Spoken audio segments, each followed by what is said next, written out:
Hello and welcome to Oculus Medium. So today I'm going to be doing a brief introduction and kind of a tutorial on how to use your controllers. So Medium is a unlimited canvas where you can create anything you can possibly think of in thin air. So right now, as you can see, we've got the toolbar up. I'm going to be on clay to start out. We're going to go over here. On this screen, you can see that we have a list of stamps. So to start off, I'm going to be on the circle stamp. I'm going to be adding, and I'm going to be doing a continuous line instead of a single line. So if I do the single line, I can't draw. But if I am continuously drawing, as you can see, it's going to keep making that same shape. But as you can see, this is the edge of my box. If I was to keep going, it's not going to draw outside the box. So make sure when you're in here, you are drawing inside the box and you give yourself plenty of space to create. Okay? So I'm going to grab this flower over here for our first shape. As you can see, you can make them larger, smaller.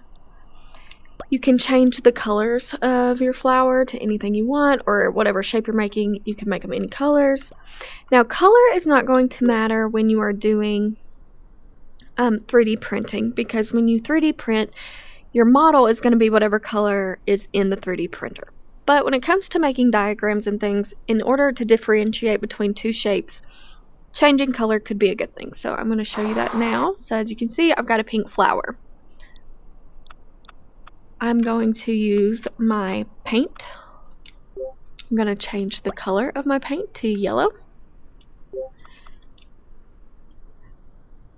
And I'm going to paint in the circle.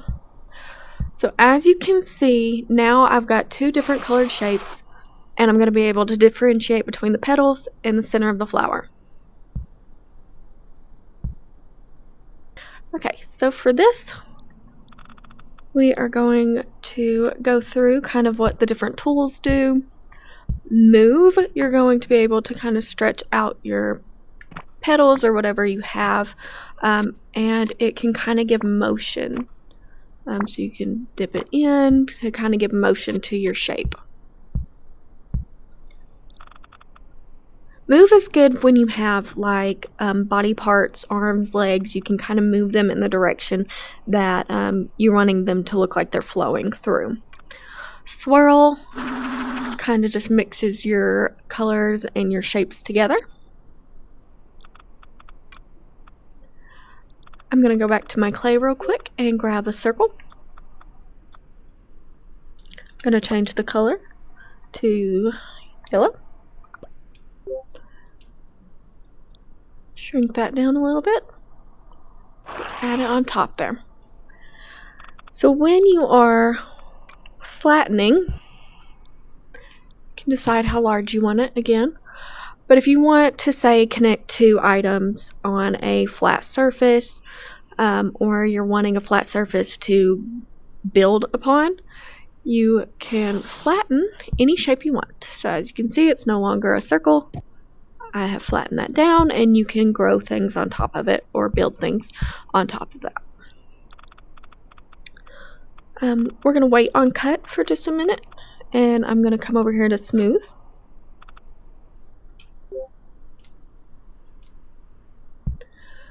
Now, as you can see, that circle I added on top of the flower is not connected to the actual flower. So in smooth, you can actually combine and put together two shapes. Now, smooth is also good for when we have, let me go to clay again, for when we have a certain shape. So I'm just going to draw two lines. Okay, as you can see, those lines aren't connected. So when you take smooth, back up just a little, you can actually combine those two shapes without having to continue to add more clay on top. And as you can see, it's kind of just a smoother connection than it was in the beginning. See that there's a line right there. You can smooth that out. Okay, so that's how you smooth. There's also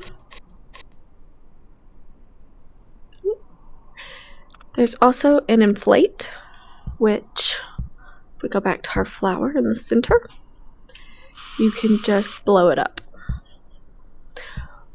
Okay. Now I'm going to move on to showing you the cut tool. The cut tool is a little bit trickier than the others. Now you can cut off the petal or you can cut the flower in half, but as you can see, now there is a line through the petal. Now when you're using cut, and if you're wanting to remove that petal from the flower, you have to go and change your layer. So the layer is going to allow you to move between the two. Okay? Now you can always come back and combine those, but that's how you move those, okay? Right now I'm going to start by telling y'all a little bit about your controllers and what controls you will be using. So to get to your toolbar, you're going to use your non-dominant hand. You're going to push up on your toggle and it's going to give you your bar. Now let's say you don't want clay, you want to paint, you want to move or things like that. You're going to take your dominant hand and this little red trigger and you're going to just click on any of it. This red trigger is how you're going to choose things. It's how you're going to draw, all of that. So let's start with clay. This is also where you're going to find your shortcuts to the mirror or the lathe or the grid snap. It's also where you're going to find all your other tools. So when you're done with that, we're going to go over to our dominant hand now. And as you can see, your toggle is going to be used to enlarge your shapes or shrink them. And again, this red trigger is how you're going to draw things. Okay? Now, as you can see, my flower is right there in front of us. To make that larger or to make it move in the 360, you're going to grab your two yellow triggers down here at the bottom, okay? And that will grow and shrink and you can maneuver it. You can also use one hand to do the 360. So yeah, that's how, but to enlarge it, you have to use both hands and just pull apart or shrink back together, okay? Now, if you are wanting to add clay or you're wanting to erase or choose a different stamp, you're going to click on this green A button that has the settings symbol right there. And as you can see, by clicking on your trigger, you can move things around. You can choose between any of your different shapes.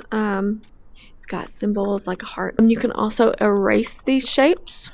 This is where you're going to decide the size if you want to, or if you want a single or continuous, and also your speeds. So to get out, just re-click that settings button. As you can see, I am on erase. And you can go in and you can erase shapes into different shapes that you have.